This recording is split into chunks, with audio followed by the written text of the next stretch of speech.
మగాళ్ళు పెళ్లి చేసుకోవాలంటే భయపడుతున్నారా? అవుననే సమాధానాలు బయటకు వస్తూ ఉన్నాయి. ఎందుకంటే ఈ 2-3 రోజులలో చూసినప్పుడు ఇండోలో జరిగిన ఒక సంఘటన, అక్కడ రాజా రఘువంశీ, సోనం రఘువంశీ అనే ఇద్దరు వివాహం చేసుకొని జస్ట్ 2 వారాల లోపలనే హనీమూన్కి వెళ్ళాలని మేఘాలయలోని ఒక ప్రాంతంలోకి వెళ్ళడం, అక్కడికి వెళ్ళిన తర్వాత రఘువంశీ చనిపోవడం.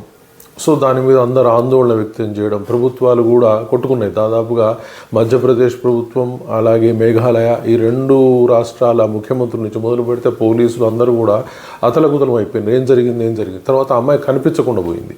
సో ఇతని శవం దొరికింది, కానీ అమ్మాయి దొరకకపోయేసరికల్లా ఏం జరిగింది, బంగ్లాదేశ్ వాళ్ళు ఎత్తిపోయారా, రౌడీలు ఎత్తుకుపోయినారా, ఎవరు చంపేశారు, ఏం జరిగింది అని చాలా బీభత్సమైన సర్చింగ్ జరిగింది.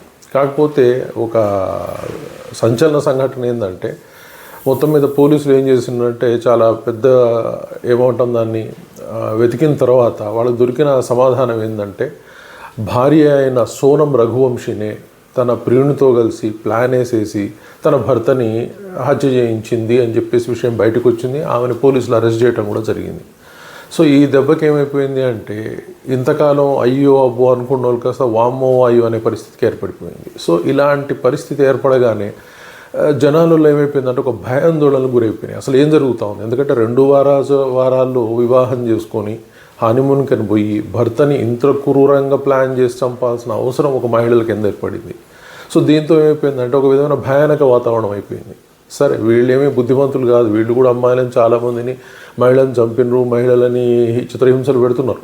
కాకపోతే ఏంటంటే నేరం జరిగినప్పుడే వీళ్ళు మంచోళ్ళ వాళ్ళు మంచోళ్ళ అన్న విషయాలు బయటకు వస్తున్నాయి తప్పితే అసలు మనస్తత్వాలు ఏమున్నాయి అనేది ఎవరు గుర్తుపట్టట్లేదు. వాళ్ళ కుటుంబాలను అడిగినప్పుడు లేదు వాళ్ళు చాలా ఇష్టపడి ఇద్దరు పెళ్లి చేసుకున్నారు, చాలా సంతోషంగా ఉన్నారని చెప్తా ఉన్నారు.